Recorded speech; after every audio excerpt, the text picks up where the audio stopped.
بسم اللہ الرحمن الرحیم۔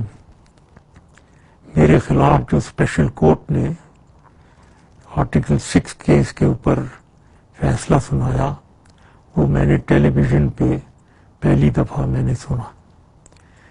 یہ فیصلے ایسے فیصلے کی پہلے کوئی مثال نہیں ملتی کہ نہ تو ڈیفینڈنٹ کو نہ اس کے وکیل کو اجازت ملی ہو کہ وہ اپنی دفاع میں بات کر سکے۔ یہاں تک کہ میں نے یہ تک کہا تھا کہ اگر اسپیشل کمیشن کوئی ہو اس کو میں اسٹیٹمنٹ دینے کے لیے تیار ہوں، وہ ادھر آ جائیں میری اسٹیٹمنٹ لے لیں۔ اس کو بھی نظر انداز کیا گیا۔ میں اس فیصلے کو مشکوک اس لیے کہتا ہوں کہ قانون کی بالادستی کو اس کیس کی سنوائی میں شروع سے لے کر آخر تک خیال نہیں رکھا گیا، بلکہ میں یہ بھی کہوں گا کہ آئین کے مطابق، کانسٹیٹیوشن کے مطابق اس کیس کو سننا ضروری نہیں ہے، لیکن یہ کیس صرف کچھ لوگوں کی میرے خلاف ذاتی عداوت کی وجہ سے اس کیس کو ٹیک اپ کیا گیا اور سنا گیا، اور یہ ایک فرد واحد کو ٹارگٹ کیا گیا، اور ان لوگوں نے ٹارگٹ کیا جو اونچے عہدوں پہ فائز ہیں اور اپنے عہدے کی غلط استعمال کرتے ہیں۔ قانون کا مایوس کن استعمال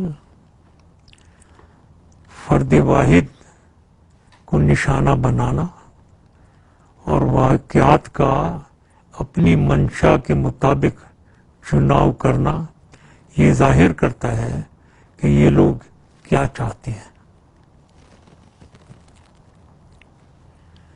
میں پاکستانی عدلیہ کا بہت احترام کرتا ہوں۔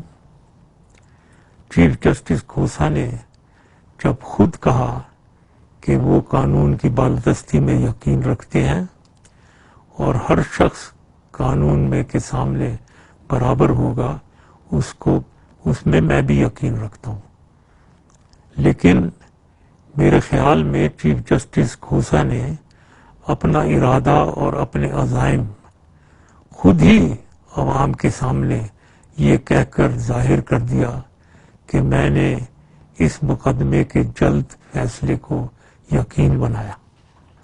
کیسے وہ جج جنہوں نے میرے زمانے میں اپنے لیے فوائد اٹھائے ہوں میرے ہی خلاف ججمنٹ دے سکتے ہیں؟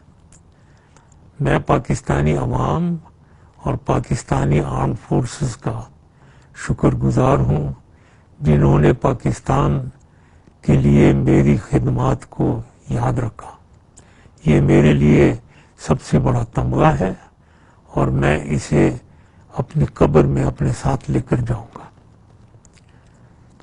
میں اپنا اگلا لائحہ عمل اپنی قانونی